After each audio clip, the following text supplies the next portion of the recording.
These headlines have got a lot of attention, and it's pretty obvious why. They look rough. At first glance, it seems that the directors, a lot of leads from The Witcher 3 and Cyberpunk 2077, along with others, are leaving CD Projekt Red. And indeed, as you'll soon find out, yeah, plenty have, and they are doing new companies. But that's not to say that the company is in its death throes. Far from it. If you look at recent investor reports, you see they've sold 30 million units of Cyberpunk 2077 and 8 million of Phantom Liberty. That's a 26% attach rate, which for an expansion is honestly absolutely insane and almost unheard of.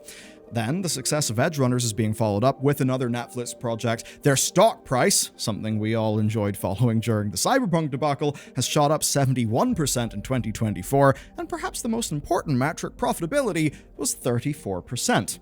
So, today's video's got a mission. How the hell can we reconcile this? Rough headlines, people who had major impacts on major games leaving the company, yet the company seeming to be in a pretty healthy state. And you could say that presents us with a challenge. How do we reconcile these things? Are the headlines right? Are they wrong? Turns out, those headlines are true. They are true, those people left. But they left CD Projekt Red 3 years ago. Yes, a lot of those headlines are spread around right now, but actually, those happened in the past, and a lot of those people left after the disastrous launch of Cyberpunk. That is actually so long ago that these new companies are actually not new. CD Projekt Red has shipped plenty of content in their absence, but it's not just that they left. It's that they left at the perfect time. So Cyberpunk 2077 was announced in 2012. Pre-production began in 2016 as Witcher 3 was wrapping up, and 4 years later, December 2020, the game launched. And sidebar, for a game of that scale, pre-production to release in 4 years is absolutely goddamn insane, especially since they planned to actually launch the game months earlier in April of 2020. Of course, we know what happened. The staff crunched hard, they really burnt out, and all of that effort only for the last-gen console version of the game to be such a disaster that to this very day, it still carries store warnings, and for Sony to pull the game from PSN, something which for a major release, I'm pretty sure was unprecedented.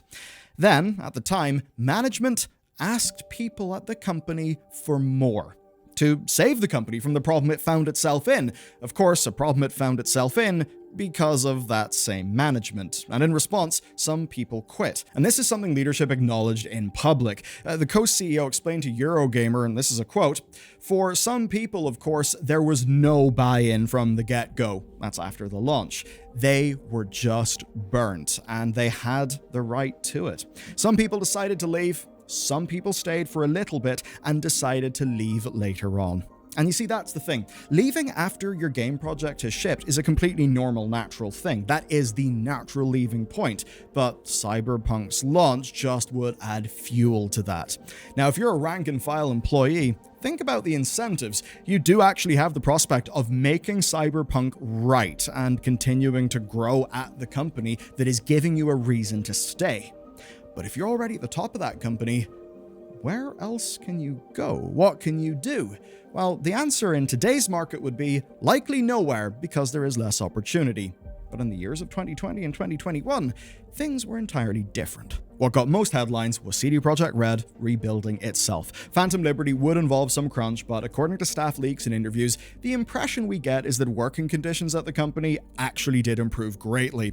I mean, that Eurogamer interview covered the benefits of them moving to Unreal Engine, restructuring to be more agile so that they wouldn't run into humongous shit shows again. And if you're rank and file, that's great, but it was not enough for some leaders. Specifically, and I'll just do them on a first name basis because I don't want to mangle their surnames, there's Witcher 3 director Conrad, Cyberpunk game director Matuz, Witcher 3 producer Stan, and a fair few other people. But those three names that I just dropped each formed a company. Rebel Wolves from Conrad, Blank from Matuz, and Covenant.dev from Stan. Now, Conrad left CDPR in May 2021. HR had actually cleared him of bullying allegations internally, but he left due to staff feeling uncomfortable, I suppose him also feeling uncomfortable, whatever it was, seemingly not a great situation to work in.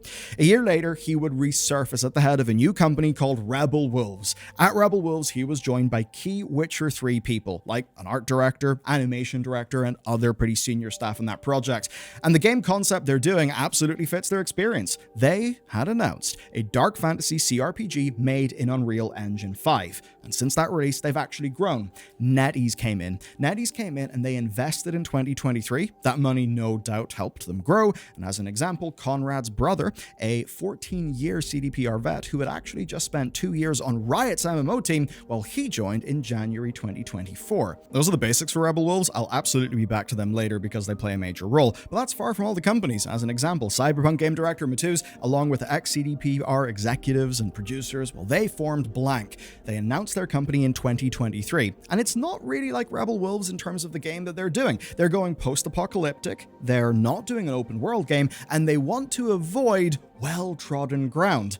Of course, when I think about post-apocalypse, I'm either thinking about having a good old time with the lads in Australia or, well, Fallout. If we're going to have some sort of Slavic post-apocalypse, oh boy, I'm down for that. Seems pretty cool. And in terms of backing and money, they've actually picked up some pretty damn serious stuff in the form of NeoWiz. You may not have heard of them, but you've certainly heard of their most recent big game. They were co-developer and publisher of Lies of P. They purchased a 21% stake in that company for $17 million. Okay, that's two new companies that have attracted major investment that do have games coming up. But there is a third company, a company that came before either of these ones that has actually released a game. They're called Covenant.dev, they began in 2020, and like the others, they did trade a little bit on their well-earned reputation. The CEO Stan had produced Witcher 3. So here's their game, it's called Gord, it's actually came out. It's a city builder RPG, it was published by Team 17, and it seems they wanted a city builder RPG with survival elements. That all does sound pretty cool to me, but it's fair to say that it's not really worked out. Receptions have been mixed. Literally, it's at 52% lifetime in Steam. When you take a look at the quantity of reviews, it does indicate that we're not really dealing with a lot of sales here. It's safe to say that this is a bet that did not pay off, but it's one that does explain their next game, which is this. Suffice to say, it is not a dark game. It is an open-world, crafting, survival, base-building game that is targeting early access, that, unlike the darkness, is far more positive, hopeful fantasy looking. So that's what they're doing. I have a feeling it's not of the most appeal to the core CD Projekt Red audience, which is why, well, I've got to talk about Rebel Wolves, because they are the next big thing, or at least that's what they want to be. Rebel Wolves had a big announcement, and it's this, a deal with Bandai Namco, who of course were the international publisher of Elden Ring. That happened in October 2024, and it came along with a game update. Their dark fantasy CRPG was now a dark fantasy action RPG, which I'm going to assume means less Baldur's Gate, more Witcher 3, which very much is what that team would know given what they worked on, and it's a damn strong pitch. If you're going to get not quite Witcher, but made by the same people, probably launching before CD Projekt Red's sequel, right, Witcher 4, well, that actually does seem quite strong. Their marketing is also pitch perfect, and with a name like Rebel Wolves and a history like theirs, they stand to gain from anything Witcher that CD Projekt Red does. And that's why so many people are only just finding out about them now. And if you're not sure about the Wolf connection, well, there's the obvious thing. Girls, Wolf medallion. He is of the school of the Wolf. It is all pretty well told if you basically want people to have a really strong association and a positive one with your company.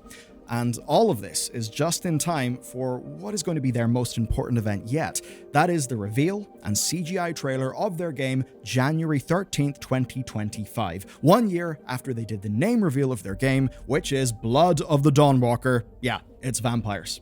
Will this game compete with Witcher 4? The answer is absolutely not. It won't have anywhere near the budget, but also it literally won't compete with Witcher 4 because of this funny little thing called time. Witcher 4 only entered production late 2024, and they even framed their trailer as running on, quote, unreleased Nvidia hardware. That makes me think that this game may not even launch on this console gen, which, after everything with Cyberpunk going cross-gen, I think CD Projekt Red wouldn't really want to do. And also, let's be real, a lot of people have taken a look at Unreal Engine 5, and we all know the amazing benefits, the insane power of that engine, but also, and it has been associated with some issues in current-gen hardware. But of course, if you're watching our videos, you've probably noticed there's another connection here, that there's something else going on. Another studio that was recently founded by the creators of a renowned RPG and that was funded by NetEase that just died. The answer, by the way, if you didn't watch that video, is Humanoid Origin. They were founded by Casey Hudson, dude behind Mass Effect. But they're dead. NetEase pulled their funding, it seems. It all collapsed. But here's where it's interesting, because compared to them, Rebel Wolf and Blank have a trick up their sleeve. And this is the big trend that is going to change the games industry. It's going to be good for the games that we get.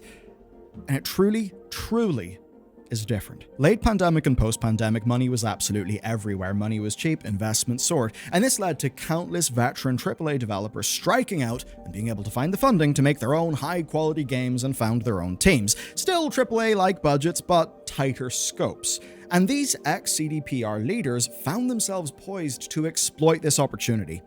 But even better for them, they are not in North America. And that does actually matter. Here's an example and a reason why. Warhammer 40k Space Marine 2 was developed for half of the cost of Doom Eternal, even though obviously it was developed quite a bit after Doom Eternal, and, wage prices, all that, only went up as time moved on. But no, it was developed for half the cost of Doom Eternal, even though it had a larger team and it wasn't made faster. The reasons why? St. Petersburg, Russia, Yerevan, Belarus. Those were the core development locations for the game, and I believe they're just a tad cheaper than Austin, Texas, where id is based. Of course, if you're Blizzard, if you're Riot, if you are the people behind Dauntless, was it Phoenix Labs, any of those companies who are in California, or like our BioWare crew, are also in the Canadian market, where you have extremely high costs of living, some of the most expensive from a property perspective cities on Earth. Boy howdy, it's expensive to make your video games because of wages. And that's where wage arbitrage is an important thing, and it's a hell of a competitive advantage. Rebel Wolves benefit from, obviously, different economies. They're in Poland. But even more importantly, they benefit from how CD Projekt Red grew the Polish game sector. Basically put simply, the wind was in their sails in every direction. As for CD Projekt Red, truth is we don't know how Witcher 4 will turn out. There's been a lot of talk, a lot of buzz, a lot of noise, yes, but the game's not out. We don't know what lore decisions will actually be. We don't know how they're going to deal with the things that people are either angry or excited about. We just don't know. It's a game that's going to be way, way into the future. What we can do is take a look at the most recent work that company shipped.